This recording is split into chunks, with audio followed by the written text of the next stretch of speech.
ये झूठ है, ऐसा कुछ नहीं। फिर यह कैसे? वो होशो हवास खोने को थी। देख लो, आखिर डॉक्टर हूँ, तुम्हारी इतनी तो मदद कर ही सकती हूँ। और बता, कौन कौन सी रिपोर्ट बनवानी है? वो अपना फर्जी कॉलर झाड़ते हुए बोली। ये सब क्या है यार, मैंने तो मजाक किया था, तुम सच में रिपोर्ट बनाकर ले आई? मीना ने मुंह बनाते ही सर पकड़ लिया और कहा, क्या यार, एक तो तुम्हारी मदद करो, ऊपर से तुम बजाय शुक्रिया कहने के मुंह बना रही हो। It's not fair. अनिका ने टांग पर टांग जमाए, मोबाइल हाथ में उठाए, टेढ़ा मेढ़ा मुंह बनाए उठते हुए कहा, अब यह रिपोर्ट्स लेकर मैं वहां सबके सामने अगर कहूंगी कि मुझे राजीव रॉय से शादी नहीं करनी क्योंकि मैं प्रेग्नेंट हूं और यह रही रिपोर्ट, तो मुझसे लोग पूछेंगे नहीं कि बच्चे का बाप कौन है? मीना ने पूछा। अरे यार, बेहोशी में क्या पता चलता है कौन हमारे साथ क्या कर रहा है? बस यह कह देना कि बेहोश थी। और वैसे भी तुमने भी तो यही कहा था ना कि कोई झूठी प्रेगनेंसी की रिपोर्ट मिल जाए और तुम उससे शादी से बच जाओ। मैंने तुम्हारा मसला हल किया है, अब इसका फायदा उठा।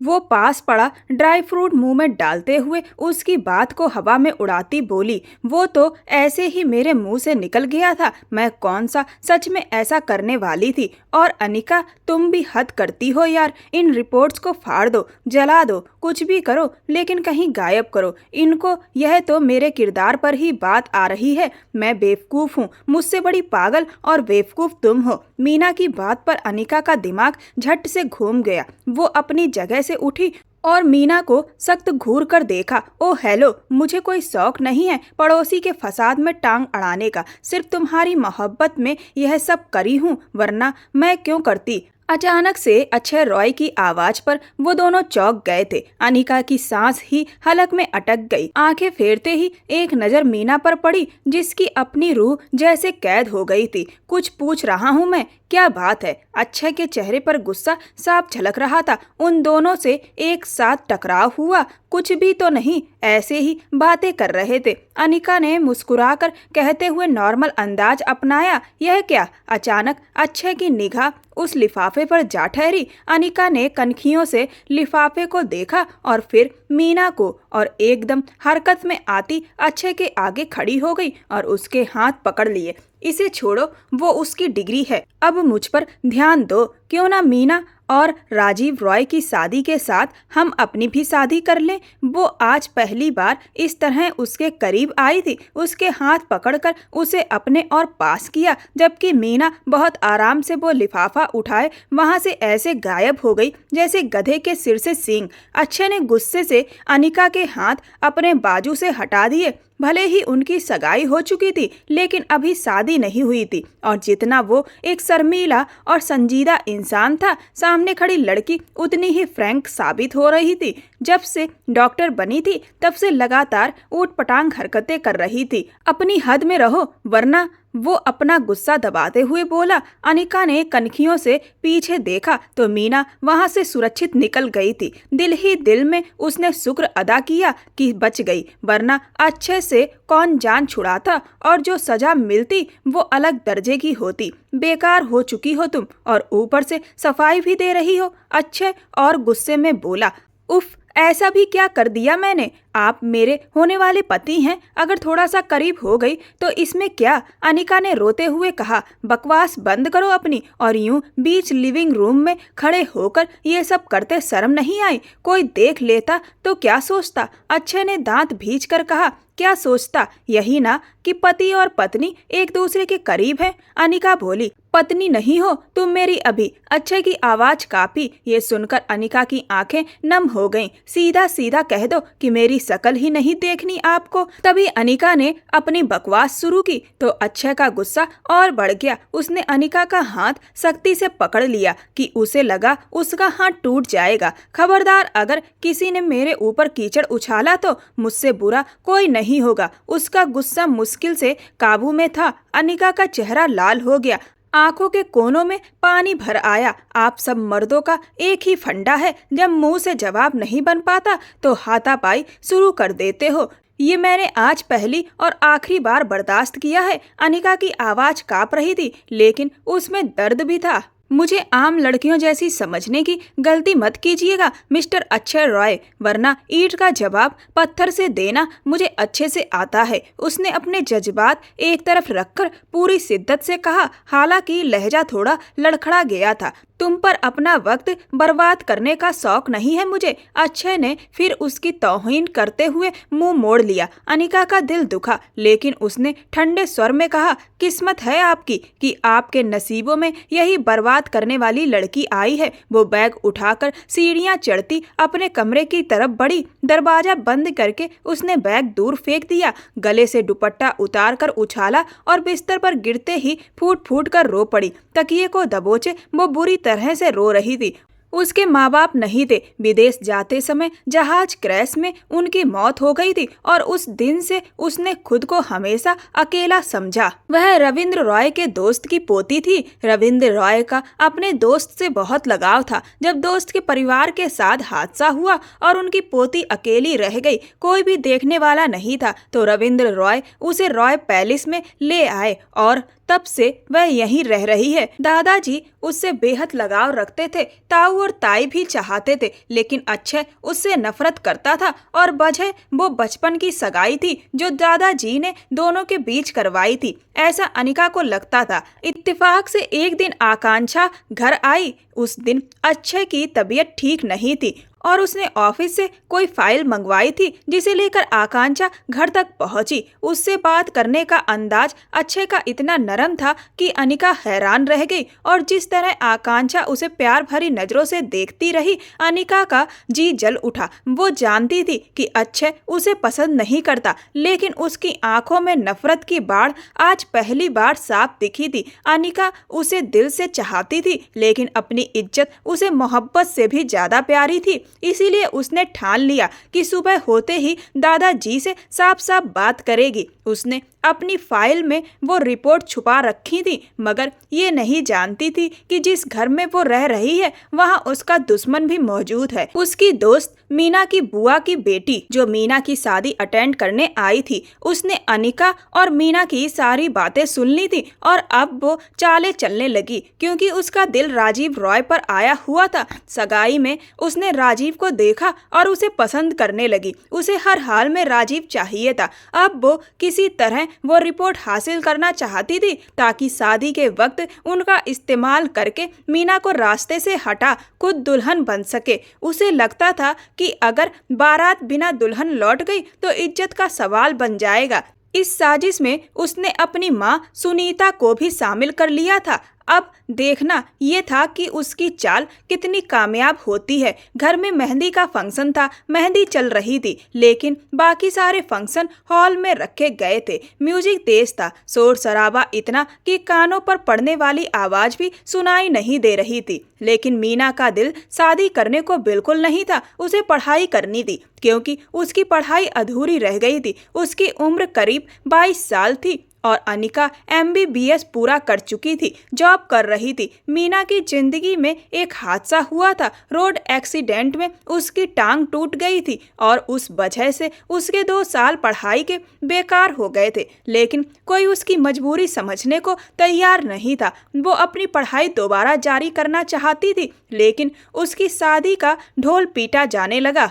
वो बहुत परेशान थी और उसी गुस्से में उसने अनिका से अजीब बातें कहीं और वो उसकी झूठी प्रेगनेंसी रिपोर्ट बनाकर ले आई। मीना जानती थी ये तरीका गलत है, लेकिन उसे समझ नहीं आ रहा था कि शादी कैसे रुकवाए। राजीव रॉय के बारे में भी वो बहुत कुछ नहीं जानती थी। वो उसका पड़ोसी था, जिंदगी वो बाहर गुजार कर आया था और आते ही उसके माँ बाप को उसकी शादी की फिक्र लग गई थी और फिर उसे हमेशा ही सामने मीना दिखाई देती। अंधे हो क्या, देखकर नहीं चल सकते? अनिका अपना सफेद लहंगा संभालते हुए नीले टाइल्स पर बहुत संभल कर चल रही थी। अचानक सामने किसी से टकरा गई। अरे अनिका! सामने वाले के मुंह से अपना नाम सुनते ही अनिका चौंकी और बालों को पीछे करते उसे देखा। अमन! तुम यहाँ? वो तो एकदम चौंक गई, लेकिन अमन को देख खुशी से मुस्कुरा भी दी। यार यकीन नहीं हो रहा, हम फिर से मिले हैं। अमन उसका यूनिवर्सिटी फ्रेंड था, अच्छा लड़का, सुलझा हुआ, और उसकी बहन किरण भी उसकी दोस्त थी। तीनों ने साथ पढ़ाई की थी। बस दुनिया गोल है। वैसे किरण किधर है? वो भी आई है या सिर्फ तुम? अनिका की बात पर अमन के चेहरे पर अंधेरा सा छा गया। सी इज पास्ट अवे। उसकी बात पर अनिका के होठों से आवाज निकलते निकलते रह गई। उसके कदम लड़खड़ा गए तो अमन ने तुरंत उसका बाजू पकड़कर सहारा दिया। दूर खड़ा अक्षय रॉय ये मंजर देख रहा था। क्या बोल रहे हो अमन? वो जवान लड़की कैसे? अनिका की सांसें अटक गई। रोड एक्सीडेंट हुआ था, अमन धीरे से बोला, और तभी उसके फोन की घंटी बजने लगी। अनिका उसकी बात सुनते सुनते पलट गई, लेकिन उसके कानों में बार बार वही गूंज रहा था। रोड एक्सीडेंट था, और अचानक उसकी यादों में किरण की हंसी, उसकी बातें तैर गईं। अनिका देखना, एक दिन मैं दुनिया की बेस्ट इंजीनियर बनूंगी, इंजीनियर किरण। उसकी बातें याद करके अनिका की आंखों से आंसू बह निकले। वो धीरे धीरे भीड़ से निकल गई और गार्डन में आकर गहरी सांस लेने लगी। ऐसे कैसे हो गया? वो तो जिंदा दिल लड़की थी। वो आसमान की तरफ देख रो पड़ी। तभी अचानक किसी ने उसका बाजू थामकर अपनी तरफ खींच लिया। वो सीधे उस शख्स से जा टकराई। कहाँ जा रही हो? इस वक्त ताने से भरी आवाज सुनकर उसका दिल बैठ गया। सामने अक्षय रॉय था। इस वक्त वो किसी को भी देखने की हिम्मत रखती थी, लेकिन अक्षय को नहीं। घर जाऊंगी, सब अंदर हैं, तो तुम अकेली क्यों जा रही हो? क्या करने वाली हो घर जाकर? अक्षय की आंखें जैसे उसके जहन को टटोल रही थी। आपको क्या मतलब है मैं जहाँ भी जाऊं? आप क्या मेरे थानेदार लगे हैं? वो मुंह बनाते हुए बोली और गाड़ी की तरफ बढ़ी। कौन था वो? उससे बात करने के बाद तुम अब घर क्यों जाने की जल्दी में हो? अक्षय ने तंज कसते हुए पूछा। अनिका रुक गई, उसकी नसें तन गईं। वो इस बार पूरी ताकत से उसकी तरफ पलटी और गुस्से में बोली, मिस्टर अक्षय रॉय, खबरदार, मेरे किरदार पर उंगली उठाने की जरा भी कोशिश की तो अंजाम अच्छा नहीं होगा। अपनी आवाज और ये लहजा धीमा रखो। मैं इस टोन का आदी नहीं हूँ। अक्षय रॉय उसकी कलाई कसकर पकड़ते हुए बोला, और मैं भी इस तरह की बातें सुनने की आदी नहीं हूँ। हटो मेरे रास्ते से। अनिका झल्लाकर बोली और पार्किंग से जाने का इरादा छोड़कर सीधे हॉल की तरफ बढ़ गई। अक्षय का गुस्से में खून खौल रहा था। वो भी सर झटकता अंदर चला गया। वहीं उसकी चहेती आकांक्षा भी आ चुकी थी और अब अक्षय उसके साथ खड़ा उसे कंपनी दे रहा था। अनिका ने बस एक नजर उन दोनों पर डाली और फिर नजरअंदाज कर दिया। बंदा जो फ्रीडम अपने लिए रखता है वही दूसरों के लिए भी रखना चाहिए, उसने मन ही मन सोचा। अब वो मीना के पास बैठी मेहंदी की रस्म निभा रही थी। मीना का चेहरा देखते ही अनिका की आंखें भर आईं। बचपन का साथ था और अब टूटने वाला था। कितने दुख सुख दोनों ने साथ बांटे थे। मीना ने उसकी आंखें देख ली तो बोली, अनिका मुझे भी डॉक्टर बनना था। अनिका रोते रोते मुस्कुराई, तो बन जाना, किसने रोका है? उसे गले लगाते कहा, मैं खुद राजीव रॉय से बात करूंगी, मेरी गुड़िया डॉक्टर बनेगी, और अगर वो ना माना तो मैं डाकू बन जाऊंगी और तुझे किडनैप करके ले जाऊंगी। वो हंसते हुए उसे चीयर अप कर रही थी। तभी अक्षय आकांक्षा को लिए स्टेज पर आया। आकांक्षा ने मीना को मुस्कुराकर मुबारकबाद दी तो अनिका एक पल को ठिठक गई और फिर चेहरा फेर लिया। मीना झिझकते हुए मेहंदी लगवाने लगी और अक्षय वहीं पास खड़ा था। अनिका ने दूर से देखा तो उसका दिल कसक उठा। इतना प्रोटोकॉल, जैसे दोनों कपल हों। तभी आकांक्षा ने मीना से धीमे से कहा, शायद तुम्हारी दोस्त को ये सब अच्छा नहीं लग रहा। मीना ने तंज कसते हुए कहा, एक्सक्यूज मी, वो सिर्फ मेरी दोस्त नहीं है बल्कि अक्षय की मंगेतर भी है। ये सुनते ही आकांक्षा के चेहरे का रंग उड़ गया। अक्षय ने घूर कर मीना को देखा, लेकिन मीना कंधे उचकाकर वापस मेहंदी लगवाने लग गई। आकांक्षा आंखों में आंसू लिए स्टेज से नीचे उतर आई। अक्षय उसके पीछे पीछे आया और पूछा, क्या हुआ, रो क्यों रही हो? वो लड़की आपकी मंगेतर है, ये आपने मुझे बताया क्यों नहीं? आकांक्षा ने शिकवा किया। अक्षय ने ठंडे लहजे में कहा, इतनी इम्पोर्टेंट बात नहीं थी कि बताना जरूरी समझूं। तभी अचानक अनिका आगे बढ़ी, बाजू बांधे बहुत इत्मीनान से खड़ी होकर बोली, क्यों फिक्र कर रहे हैं मिस्टर रॉय? डोंट वरी, ये रिश्ता बस नाम का है। उससे ज्यादा कुछ नहीं, और वो भी किसी कच्चे धागे की तरह कभी भी टूट जाएगा। ऐसे खोखले रिश्ते का बताने का क्या मकसद? वो अक्षय के करीब जाते हुए उसकी आंखों में आंखें डालकर बोली। अक्षय दांत भींचे बस उसे देखता रह गया। आकांक्षा ने आंसू पोंछते हुए अनिका की तरफ देखा। अनिका ने शांत आवाज में कहा, मतलब हमारे बीच कोई ऐसा ताल्लुक नहीं है जिसे आपसे शेयर किया जाए। बेफिक्र रहिए, ये रिश्ता बहुत जल्द खत्म हो जाएगा। उसने आकांक्षा का कंधा थपथपाया और वापस स्टेज की तरफ चली गई। ये सब कहते वक्त उसका दिल जैसे खून के आंसू रो रहा था, लेकिन वो अपने चेहरे पर जरा सा भी दर्द आने नहीं दे रही थी। सामने मीना को देख उसने हवा में एक आंसू का कतरा छोड़ दिया और आंखें नम लिए उसकी तरफ बढ़ गई। वो होंठों से मुस्कुराई, हम जैसे जी रहे हैं, कोई जी के तो दिखाए। अगले दिन नाश्ते के बाद अनिका मीना को लेकर पार्लर चली गई थी। दोनों का ध्यान नकली रिपोर्ट पर बिल्कुल भी नहीं गया था। ये बात उनके जहन से जैसे निकल ही गई थी,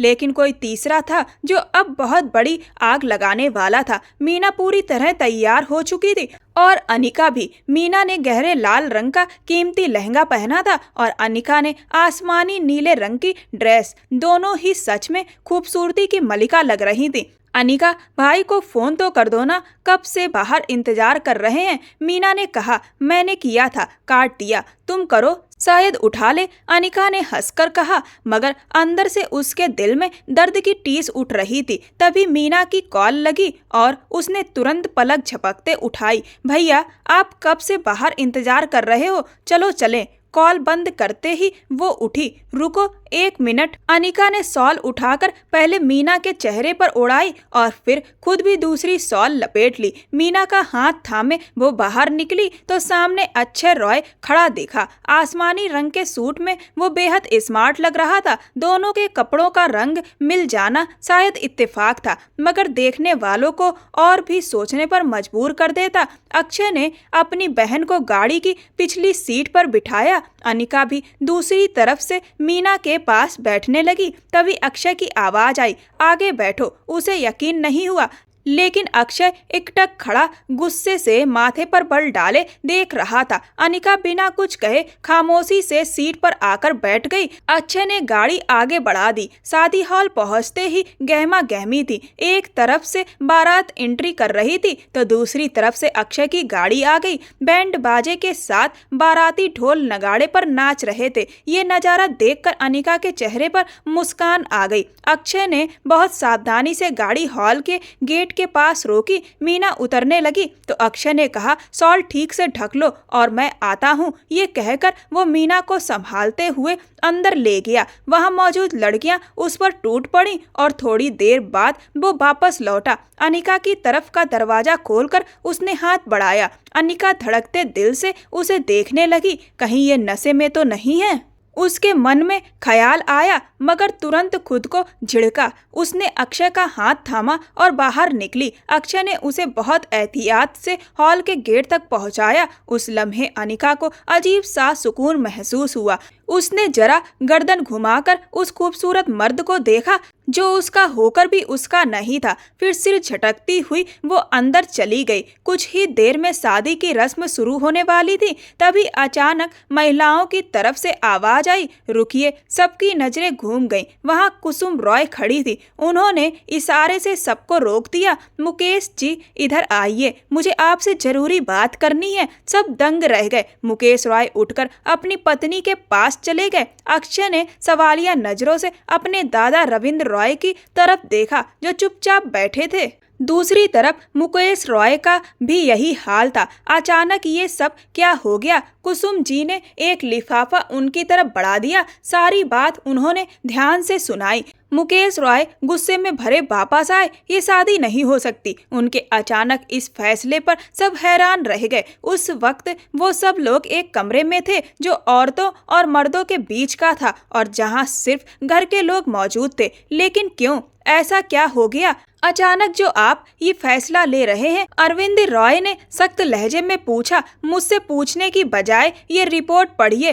और अपनी पोती से पूछिए। मुकेश ने वो रिपोर्ट्स रविंद्र रॉय की तरफ बढ़ाई। लिफाफा देखते ही अक्षय का दिल जोर से धड़का। रिपोर्ट्स पढ़ते ही रविंद्र रॉय के पैरों तले जमीन खिसक गई। अब वो रिपोर्ट्स मुकेश के हाथ से होकर अक्षय के हाथ में आई। इससे पहले कि वो उस पर लिखी बातें पढ़ पाता, राजीव रॉय ने रिपोर्ट्स छीन ली और खुद पढ़ने लगा। उसके चेहरे का रंग बार बार बदल रहा था। उनका दिल मान ही नहीं रहा था कि वो मासूम दिखने वाली लड़की इतना बड़ा कदम उठा सकती है। इतना बड़ा सच आप लोगों ने छुपाया कैसे? आपकी बेटी किसी के साथ?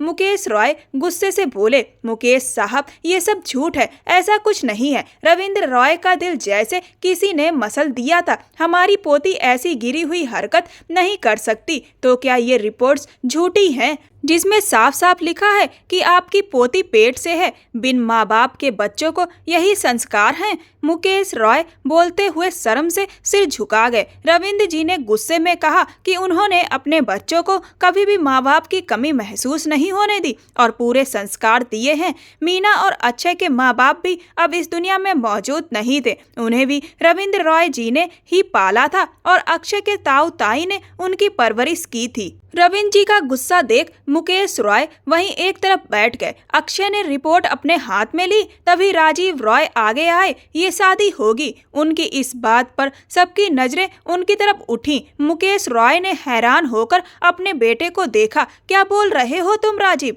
सारी सच्चाई जानकर भी? जी हाँ, लेकिन ये सच्चाई का सिर्फ एक रुख है, दूसरा पहलू आप सबके सामने खुला नहीं। मतलब कहना क्या चाहते हो? मुकेश रॉय ने सख्त लहजे में पूछा। मतलब ये कि हाँ, मीना पेट से है, लेकिन इस बच्चे का बाप मैं हूँ। राजीव रॉय की इस बात पर पूरे हॉल में सन्नाटा छा गया। मुकेश रॉय ने गुस्से में बेटे को थप्पड़ जड़ दिया। राजीव खामोशी से मार खा गया। मुझे तुमसे ये उम्मीद नहीं थी। क्यों किया ऐसा? बाबा, जो कहना है मुझसे कहिए। मीना का कोई कसूर नहीं है। राजीव ने आंखों में आंखें डालकर जवाब दिया। लोग उसकी तरफ सवालिया नजरों से देखने लगे। रविंद्र रॉय और मुकेश रॉय को ऐसा लग रहा था कि राजीव झूठ बोल रहा है। वो सिर्फ परिवार की इज्जत बचाने के लिए ये शादी कर रहा है। रविंद्र रॉय की आंखों में आंसू आ गए। शादी दोबारा शुरू हुई। शादी के बाद बहुत खामोशी और भारी माहौल में विदाई हुई। मुकेश रॉय अपने बेटे से नाराज थे तो रविंद्र रॉय और उनके परिवार ने भी मीना को खुशी से विदा नहीं किया। उन्हें मीना से इस हरकत की उम्मीद नहीं थी। सभी लोग विदाई के बाद अपने अपने घर लौट गए। अनिका बेयकीनी और परेशानी में कमरे में जाकर बैठ गई। तभी अचानक अक्षय ने दरवाजा जोर से खोलकर कमरे में कदम रखा। वो अपनी ड्रेस बदलने ही वाली थी कि अक्षय के आते ही ठिठक गई। ये सब क्या है? अक्षय ने पेपर्स उसके सामने फेंक दिए। वही नकली प्रेगनेंसी की रिपोर्ट थी। पूरे घर में भूचाल आ चुका था। अनिका खामोश थी। उसे समझ ही नहीं आ रहा था कि कैसे सबको यकीन दिलाए कि ये झूठ है। उसे तो अभी तक यही समझ नहीं आ रहा था कि ये रिपोर्ट शादी हॉल तक पहुंची कैसे। कोई तो था जो इनके बीच फसाद डालने की कोशिश कर रहा था। कुछ पूछ रहा हूं मैं तुमसे। अक्षय उसकी तरफ गुस्से में कदम बढ़ाता बोला। मुझे नहीं पता। अनिका सिरे से मुकर गई और इस वक्त उसे अच्छे से न जाने क्यों डर सा महसूस हो रहा था। ये रिपोर्ट झूठी थी, ये वो जानती थी और मीना भी जानती थी, पर राजीव रॉय ने क्यों सबके सामने अपने ऊपर ले लिया? ये समझ से बाहर था। कोई भी बात सुलझ नहीं रही थी और जब तक सच सामने नहीं आता अनिका किसी पर भी भरोसा करने को तैयार नहीं थी। मेरे साथ झूठ मत बोलो अनिका, वरना तुम्हें जान से मार दूंगा। अक्षय चिल्लाया। तभी बाहर से दरवाजा जोर से पीटने की आवाज आई। अनिका घबराकर दरवाजे की तरफ बढ़ी, लेकिन अक्षय ने गुस्से से उसका बाजू पकड़कर खींच लिया। वो डगमगाकर उससे टकरा गई। जब तक तुम मेरी बात का जवाब नहीं दोगी, यहाँ से कहीं नहीं जा सकती, अक्षय ने दबाव डालते हुए कहा। मुझे सच में कुछ नहीं पता, प्लीज मेरा हाथ छोड़ो, अनिका तड़प कर बोली। तुम अभी मुझे जानती नहीं हो। अक्षय ने उसका हाथ मरोड़ते हुए उसे जोर से धक्का दिया। वो मुंह के बल बिस्तर पर जा गिरी। पलटकर उसने गहरी सांस ली और डरी सहमी नजरों से अक्षय को देखने लगी। आखिरी बार पूछ रहा हूँ अनिका, सिर्फ सच सुनना है मुझे। इसके बाद अगर बताना भी चाहोगी तो मैं नहीं सुनूंगा। अगर आपने मेरे साथ जबरदस्ती की तो याद रखना, मैं आपको कभी माफ नहीं करूंगी। अनिका डर के बावजूद हिम्मत से बोली। दरवाजा पीटने की आवाज अब धीमी हो चुकी थी। बाहर वाला जान गया था कि अक्षय के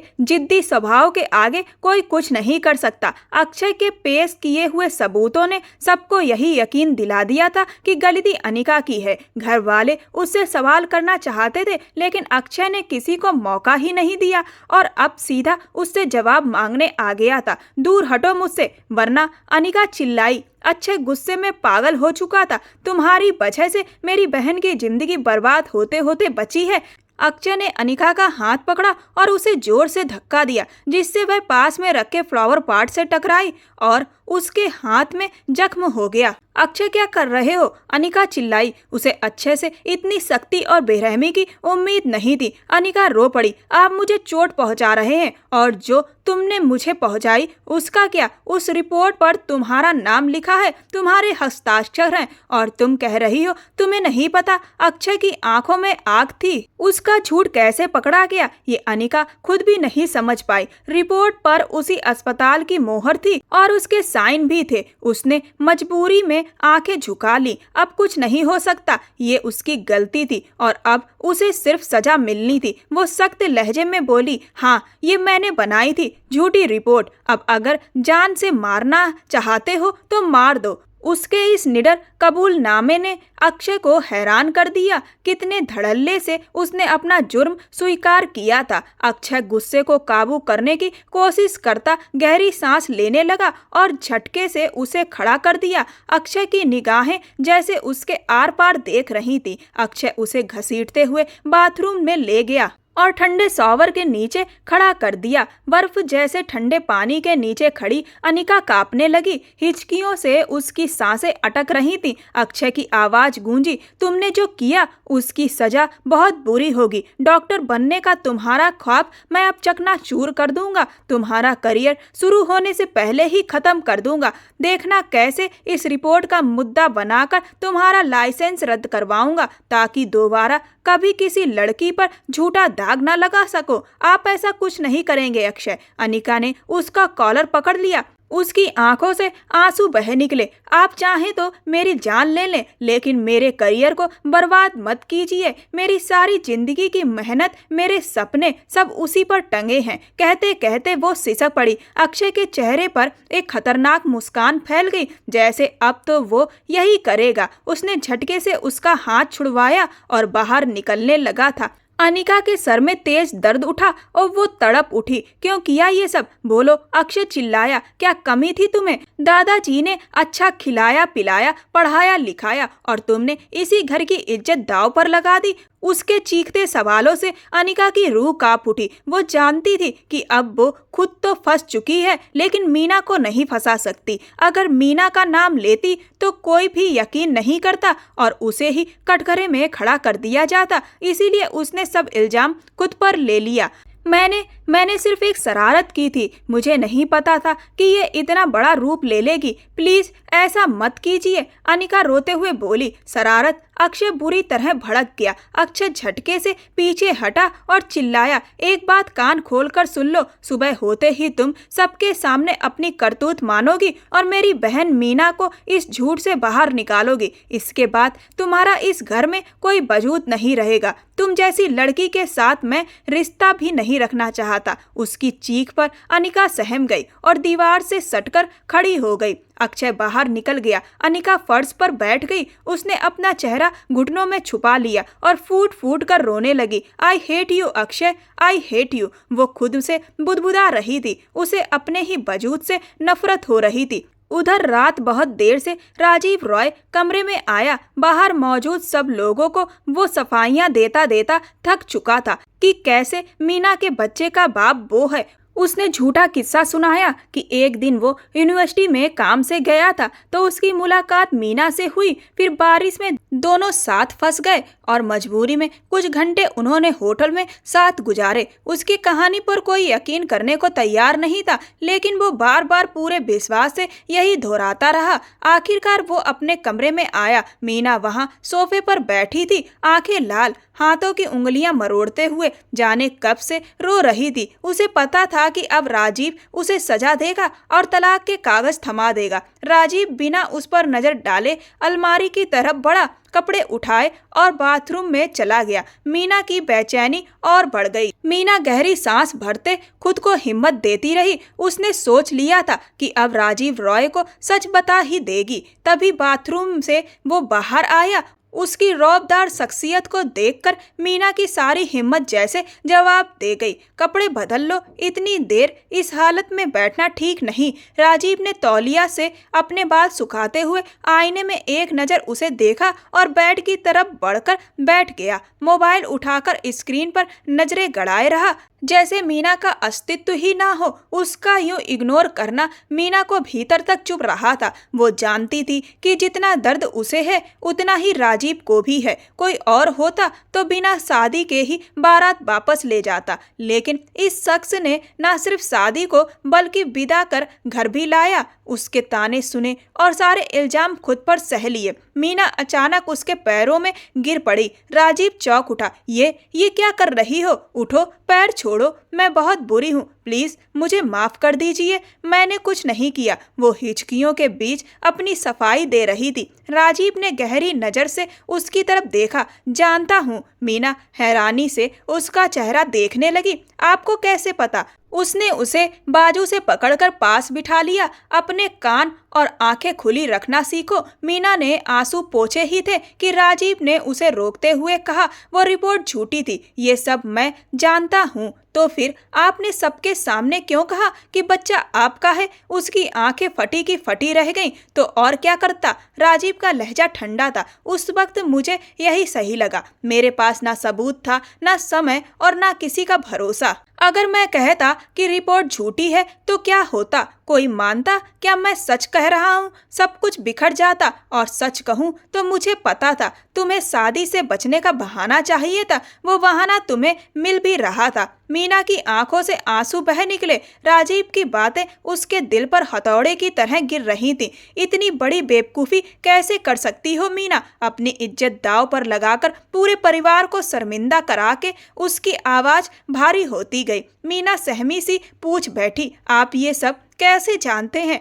राजीव ने उसकी तरफ गहरी नजर डालते कहा ना, आँख कान हमेशा खुले रखता हूँ। फिर उसने हल्की सांस ली। खैर, अब सब कंट्रोल में है, रिलैक्स हो जाओ और जाकर ये भारी ड्रेस बदल लो। और हाँ, तुम प्रेग्नेंट नहीं हो, ये मुझे पहले से पता है। इतना कहते ही दरवाजे पर खड़ी मीना ने तंज कसा, तो इतना ड्रामा क्यों कर रहे थे? राजीव ने उसकी तरफ देखकर हल्की मुस्कान दी। कोई बात नहीं, इतना चिढ़ क्यों रही हो? चाहो तो सच में कर दूं? उसकी बात पर मीना का चेहरा लाल हो गया और उसने दिल पर हाथ रख लिया। नजरें फेर ली। राजीव फिर मीना की तरफ झुका। उसके कंधे पर हाथ रखते हुए नरमी से बोला, तुम जैसी लड़की जिसने शादी से बचने के लिए इतनी गंदी चाल चली, उसे भी मैं संभाल सकता हूँ। लेकिन याद रखना, अब ये रिश्ता बहुत मुश्किल से बचा है, इसे आगे से खुद भी संभालना होगा। मीना रोते हुए बोली, सबके सामने आपके घर वालों और अपने घर वालों को बेइज्जत किया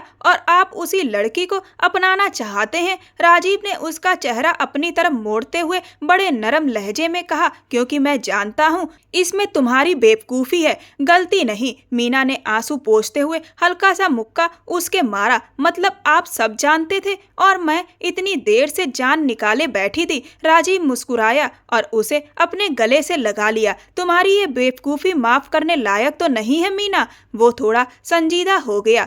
मीना ने सिर झुका लिया। जानती हूँ मैंने बहुत गलत किया, लेकिन मेरा इरादा गलत नहीं था। पता नहीं कैसे वो रिपोर्ट सामने आ गई। मैंने तो दराज में रखी थी। शादी हॉल में लेके कौन आया? जबकि रिपोर्ट का मुझे और अनिका को ही पता था। वो धड़कते दिल से राजीव को देखने लगी। राजीव खामोशी से उसे देखता रहा। वो चाहता था कि मीना खुद सब कहे। मीना बोली, अनिका नहीं कर सकती ऐसा। रिपोर्ट बनवाई थी उसने, लेकिन उसका इरादा गलत नहीं था। मैंने मजाक में कहा और उसने सीरियस ले लिया। अगर उसे करना ही होता तो बहुत पहले कर देती। मुझे उस पर पूरा भरोसा है। राजीव के होठों पर हल्की मुस्कान आ गई और उसका मासूम चेहरा देखने लगा। मीना उसकी इस हरकत पर सहम गई। राजीव उसके करीब आकर बोला, तो फिर किस पर शक है? मीना शर्माते हुए बोली, नहीं पता कौन दुश्मन हो सकता है, लेकिन अनिका ऐसा कभी नहीं कर सकती। राजीव ने उसकी ज्वेलरी उतारते हुए कहा, तुम सही कह रही हो, अनिका ने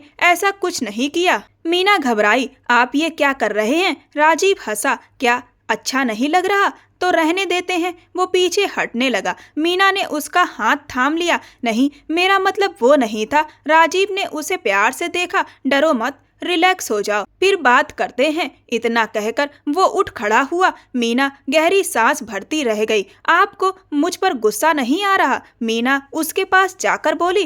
राजीव ने आईने में उसका चेहरा देखा। सच बताऊं, इस वक्त तुम्हारी खूबसूरती के आगे सब भूल जाना चाहता हूँ। वो उसका हाथ थामकर उसे अपने गले से लगा गया। मीना की धड़कनें तेज हो गईं। राजीव ने आंखें मीच ली। वो पल उसके लिए बहुत खास था, क्योंकि मीना वही लड़की थी जिसने पहली बार उसे यूनिवर्सिटी में उलझाया था, जब वो अपनी बहन रिमी को लेने गया था। उसी दिन मीना की मासूमियत ने उसके दिल में घर बना लिया था। बाद में जब उसकी माँ ने शादी के लिए तस्वीर दिखाई तो वो मीना ही थी, और राजीव ने बिना सोचे हाँ कह दिया। उसने मीना के बारे में सब पता कर लिया था, यहाँ तक कि 2 साल पहले हुए एक्सीडेंट की वजह से उसकी पढ़ाई अधूरी रह गई थी। उसे डॉक्टर बनने का बहुत शौक था और राजीव ने ठान लिया था कि उसकी हर ख्वाहिश पूरी करेगा। आज शादी का दिन था और उसे सब पता चल चुका था। उस दिन उसने किसी को कहते सुना था, उफ मम्मी, देखिए ये रिपोर्ट्स आज हंगामा मचा देंगी। आज रविंद्र नाना की नाक कटेगी, उनकी पोती की शादी भी खतरे में पड़ जाएगी। लेकिन क्या वाकई मीना प्रेग्नेंट है? कहीं बाद में लेने के देने ना पड़ जाएं। अरे झूठी रिपोर्ट है, अनिका ने बनवाई है। मीना राजवीर से शादी नहीं करना चाहती थी, उसे तो डॉक्टर बनना है, मैंने खुद सुना है।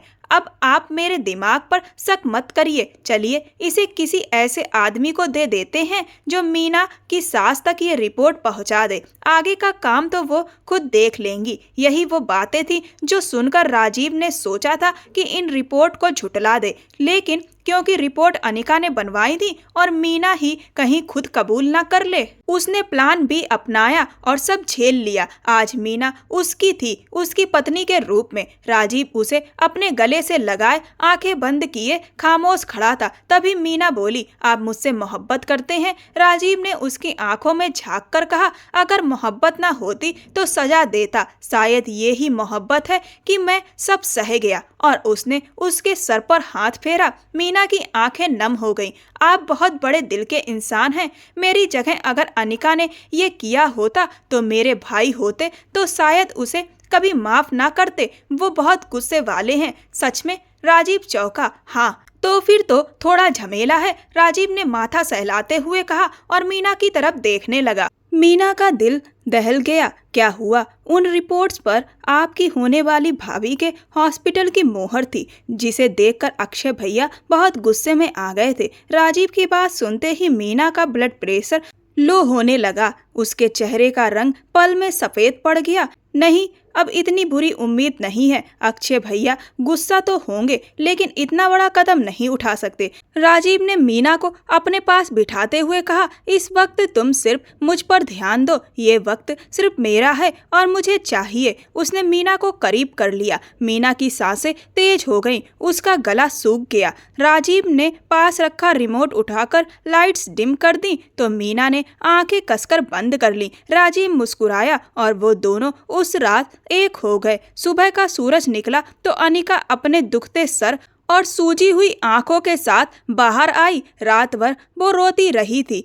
बुखार ने उसे तोड़ डाला था। वो आंसू निगलते हुए बाहर आई तो रॉय हवेली अजीब सी खामोशी में डूबी थी। आज सब सुनसान था। तभी एक आवाज आई, अपनी आज़ादी का तोहफा ले लो। तुम जैसी लड़की के साथ मैं ये रिश्ता नहीं रखना चाहता। अक्षय के ये अल्फाज उसके कानों में गूंज उठे और उसकी आंखों से आंसू छलक पड़े। अनिका बोली, मैं गुनहगार हूँ, मैं खुद ही सबकी जिंदगी से दूर चली जाऊंगी। उसने एक खट टेबल पर रखा और खामोशी से बाहर निकल गई। गेट पर खड़े चौकीदार ने रोकना चाहा, लेकिन उसने कहा, मैं गाड़ी नहीं ले जा रही, पैदल ही जा रही हूँ। और वो वहां से चली गई, कभी न लौट आने के लिए। अक्षय वो झूठी रिपोर्ट लेकर अस्पताल के हेड डॉक्टर के पास गया और उन्हें धमकाया कि वह इसी वक्त अनिका को नौकरी से निकालें, नहीं तो वह उनके अस्पताल पर केस कर देगा। अस्पताल वालों ने अनिका को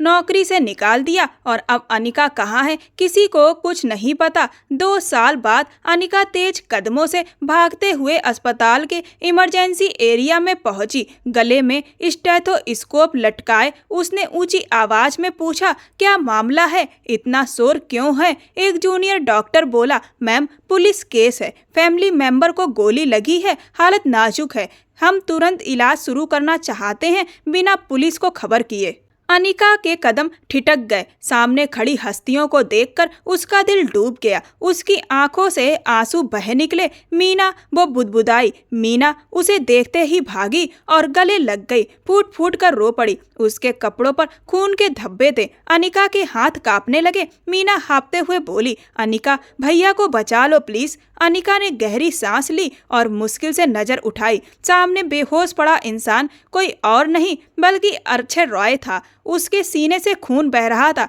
अनिका की आंखों से आंसू बहे जा रहे थे। डॉक्टर, अनिका जल्दी कीजिए, इससे पहले कि देर हो जाए। राजीव की आवाज कानों में पड़ी। अनिका ने देखा तो राजीव की बाजू पर भी गोली का जख्म था। खून बह रहा था, लेकिन उसकी फिक्र खुद से ज्यादा अक्षय की थी, क्योंकि अक्षय ने वही गोली अपने सीने पर झेली थी जो राजीव को लगनी थी। अनिका तेजी से अक्षय की तरफ दौड़ी और उसका दिल चेक किया। उसका चेहरा पूरी तरह भीग चुका था, लेकिन हाथ किसी भी हालत में कांपने नहीं दिए। ऑपरेशन थिएटर का माहौल बहुत तनावपूर्ण था। अनिका ने गहरी सांस ली और नर्स से कहा, जल्दी करो, ऑपरेशन की तैयारी करो। नर्स ने हिचकिचाते हुए कहा, मैम ये क्या आपका परिवार है? अनिका ने एक ही जुमले में सब कुछ खत्म कर दिया। यहाँ सिर्फ मरीज हैं और मैं डॉक्टर हूँ। कुछ ही देर में ऑपरेशन की तैयारी शुरू हो गई। अनिका के हाथ कांप रहे थे। अक्षय रॉय, जिसके रुतबे और शान को वो हमेशा दूर से देखती रही थी, आज बेसुध उसके सामने मौत और जिंदगी की जंग लड़ रहा था। डॉक्टर कुमार ने उसकी हालत देखकर धीरे से पूछा, डॉक्टर अनिका आप ठीक हैं? अनिका ने सिर्फ सिर हिलाया और खुद को संभाल लिया। उसे यह ऑपरेशन करना ही था और हर हाल में कामयाब बनाना था। तभी मॉनिटर से आवाज आई, डॉक्टर पेशेंट की हार्ट बीट कम हो रही है, जैसे किसी ने अनिका के अपने दिल पर चोट की हो। उसने तेजी से गोली निकाल ली और फिर उसकी नजर मॉनिटर पर टिक गई। होंठ बुदबुदा उठे, कुछ नहीं होगा अक्षय, मैं तुम्हें कुछ नहीं होने दूंगी। उसके शब्दों में हिम्मत और गहरी तड़प सब घुल गए। कुछ ही देर में हार्ट बीट स्थिर हो गई। डॉक्टर कुमार ने राहत की सांस लेते हुए कहा, कांग्रेचुलेशन डॉक्टर अनिका, ऑपरेशन कामयाब रहा। अनिका की आंखों से आंसू बह निकले। हंसते हंसते रो पड़ी। वहां मौजूद पूरी टीम ने उसके जज्बे को सलाम किया। असल में यह सब राजीव और अक्षय के खानदानी दुश्मनों की वजह से हुआ था। परिवार पिकनिक पर निकला था, तभी अचानक दुश्मनों ने हमला कर दिया। वो गोली जो राजीव के लिए थी, अक्षय ने अपने सीने पर ले ली। मीना रोते रोते बार बार कह रही थी, देखा अनिका, भैया कितने बहादुर हैं। अनिका ने उसका माथा सहलाते हुए सिर्फ इतना कहा, अक्षय को होश में आने में 5-6 घंटे लगेंगे। मीना ने आंसू पोंछे और राजीव की तरफ देखा। उसका भी इलाज हो चुका था और बाजू पर बैंडेज बंधा था। नन्हा निखिल मीना की गोद में चैन से सो रहा था। राजीव ने अक्षय की सारी डिटेल्स पूछी तो अनिका ने प्रोफेशनली सब बताया। तभी अनिका ने धीमे स्वर में पूछा, तुम्हारी भाभी आकांक्षा कहाँ है? अनिका का दिल कसक उठा। राजीव ने गहरी सांस लेकर कहा, मेरी एक ही भाभी है और वो अनिका है। अनिका ने हैरत से उसे देखा। वो तो यही सोचती थी कि उसके जाने के बाद अक्षय ने आकांक्षा से शादी कर ली होगी। मीना ने उसकी आंखों में उठते सवाल पढ़ लिए और बोली, आकांक्षा भैया को पसंद करती थी, लेकिन भैया के लिए वो सिर्फ एक अच्छी दोस्त थी, इससे ज्यादा कुछ नहीं। अनिका की निगाह निखिल पर ठहर गई। मीना ने गौर किया तो देखा कि अनिका लगातार निखिल के चेहरे को देख रही थी। सचमुच वो बिल्कुल अपने मामा अक्षय की तरह लग रहा था। उसकी हर अदा अक्षय से मिलती जुलती थी। मीना की आंखों से आंसू बह निकले, क्योंकि तुमने इतनी जल्दबाजी, थोड़ा और इंतजार किया होता अनिका। अनिका चुप रही। उसके पास उस सवाल का कोई जवाब नहीं था। मीना ने राजीव को देखा। अनिका की आंखों के सामने उसी दिन की सारी सच्चाई खुल गई थी।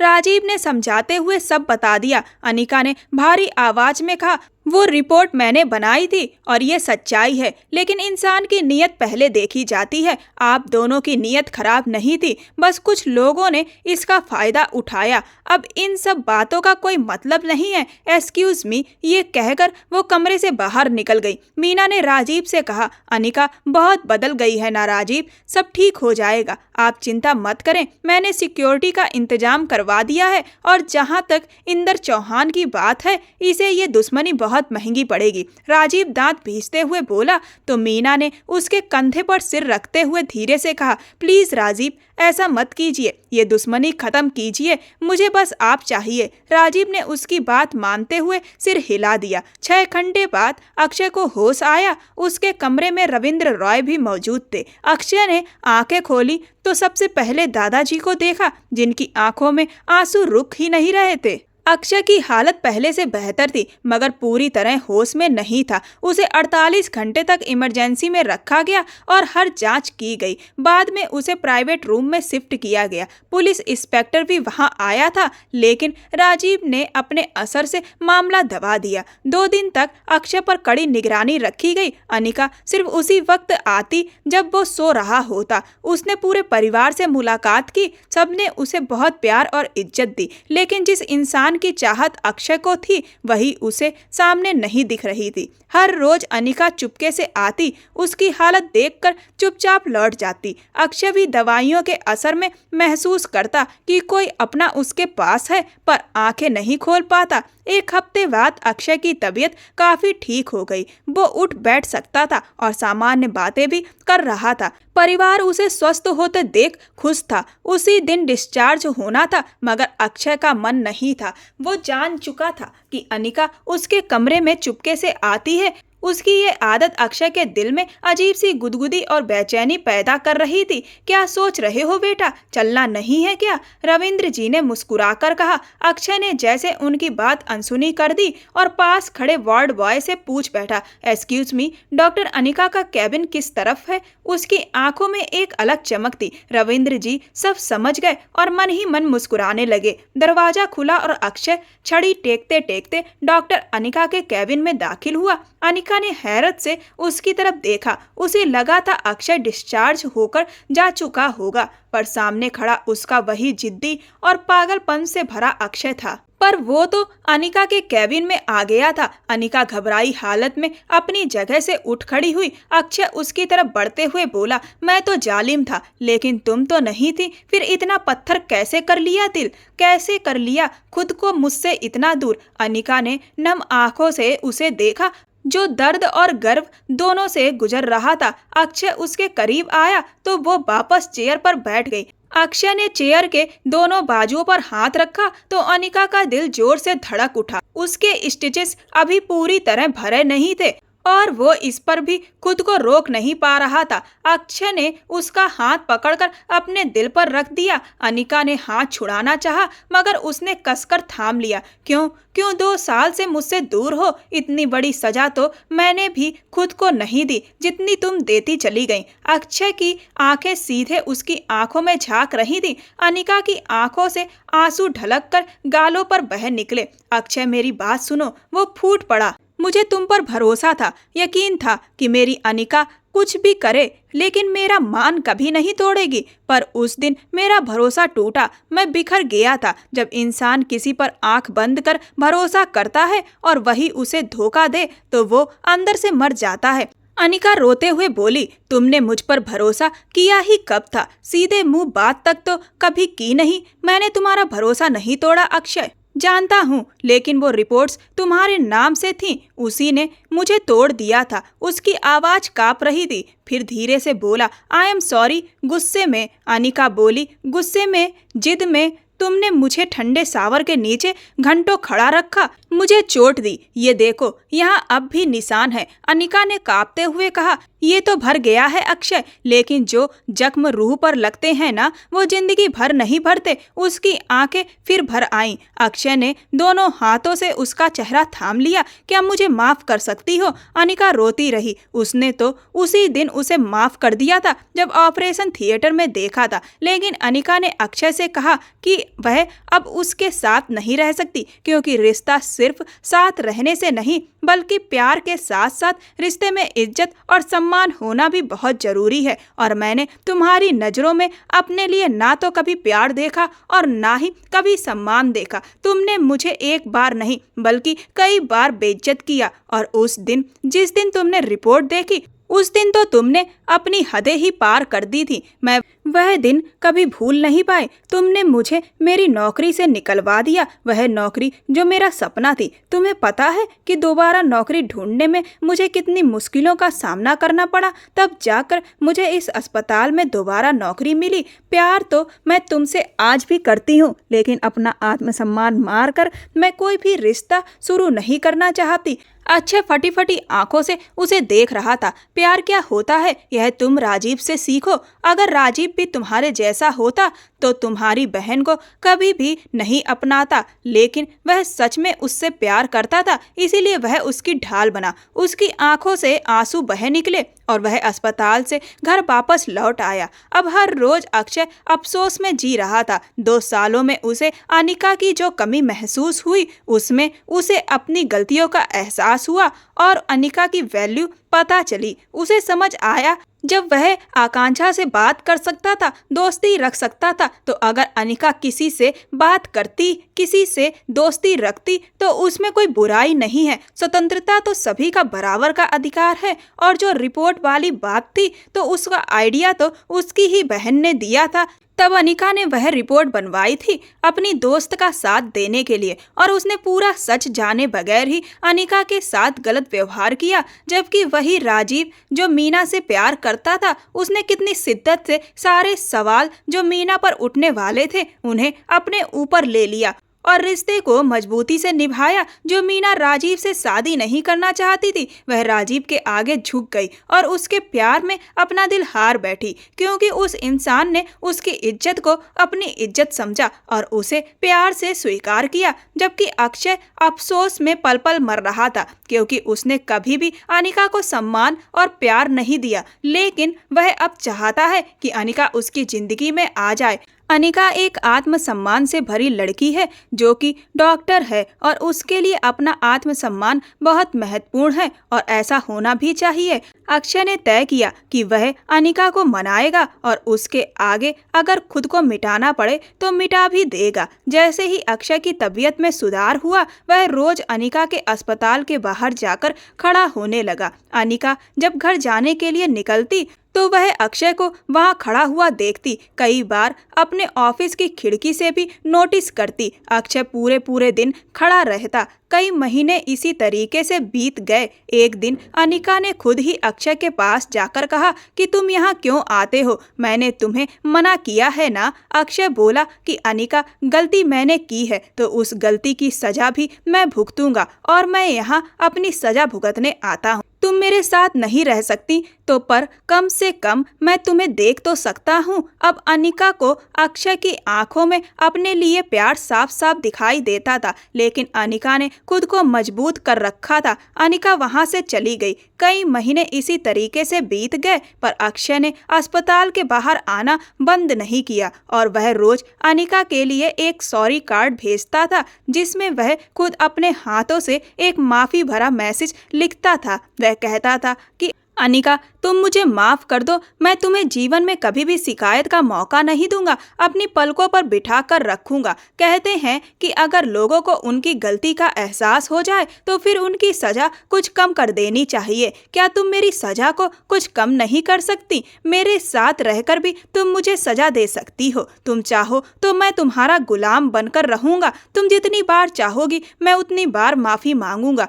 जब कई महीने बीत गए लेकिन अक्षय ने हार नहीं मानी, तब अनिका का दिल पिघलने लगा और उसे लगा कि अक्षय को सच में अपनी गलती का एहसास है। और जब किसी इंसान को सच में दिल से गलती का एहसास हो तो उसे माफ कर देना चाहिए, नहीं तो लोगों को यह लगेगा कि क्या फायदा हुआ अपनी गलती को कबूल करने का और माफी मांगने का। एक दिन जब अस्पताल के बाहर अक्षय खड़ा था तो उसने पूरे दिन से कुछ भी खाया पिया नहीं था और कई महीनों से वह ठीक से कुछ खा पी भी नहीं रहा था, क्योंकि वह अंदर ही अंदर टूट रहा था। इसी वजह से उसके शरीर में काफी कमजोरी आ गई थी और वह बेहोश होकर गिर पड़ा। जब वह बेहोश होकर गिरा तो उसको उठाकर अस्पताल लाया गया। यह बात जब अनिका को पता चली तो वह अक्षय के पास पहुंची। उसने तुरंत ही अक्षय को चेक किया जो बेहोश हो गया था। अनिका ने तुरंत उसका इलाज शुरू किया और वह कुछ ही देर में होश में आ गया,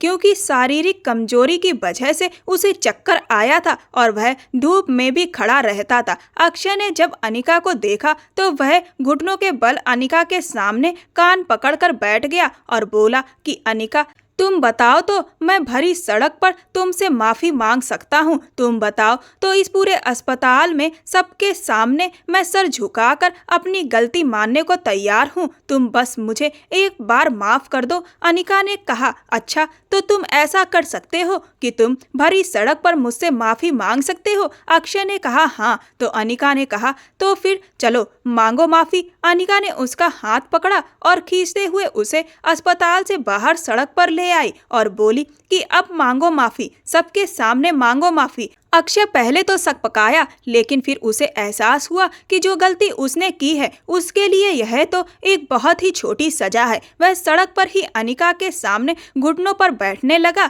लेकिन वह जैसे ही झुका अनिका ने तुरंत उसे थाम लिया। अक्षय उसे हैरानी से देखने लगा। अनिका ने कहा कि तुम्हें माफी मांगने की कोई जरूरत नहीं है। अक्षय ने कहा, क्यों क्यों जरूरत नहीं है? अनिका ने कहा कि मैं समझ चुकी हूँ कि तुम अब दिल से शर्मिंदा हो। अक्षय बोला कि अगर तुम समझ चुकी हो तो फिर तुम मेरे साथ क्यों नहीं चलती, और अगर मेरे माफी मांगने से तुम मेरे साथ चलने को तैयार हो तो मैं यहाँ क्या, तुम जहाँ भी कहोगी वहाँ माफी मांग लूंगा। अनिका ने अक्षय से कहा कि अक्षय, मैं तुमसे प्यार करती हूँ और मैं उन लोगों में से नहीं हूँ जो अपने प्यार को अपमानित करें, उन्हें बेइज्जत करें। इसके बाद अनिका ने अक्षय का हाथ पकड़ा और उसे गाड़ी में बिठाया और गाड़ी में बिठाकर वह उसे रॉय हवेली में ले आई। अक्षय के साथ अनिका को देखकर सभी लोग हैरान हुए।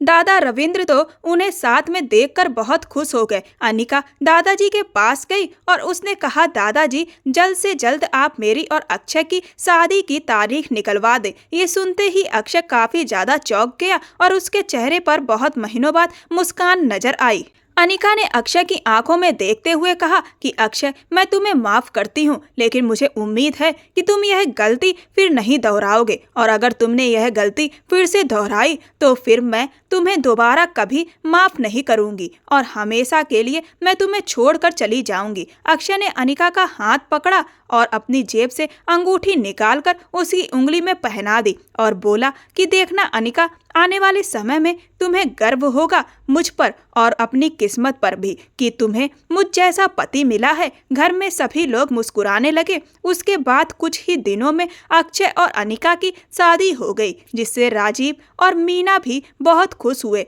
रॉय हवेली में एक बार फिर से खुशियां लौट आईं। राजीव ने भी मीना को डॉक्टरी की पढ़ाई करवाना शुरू कर दिया था। वह मीना का डॉक्टर बनने का सपना दिलो जान से पूरा करना चाहता था और आज मीना राजीव को पाकर अपने आप को बहुत खुशकिस्मत समझती है।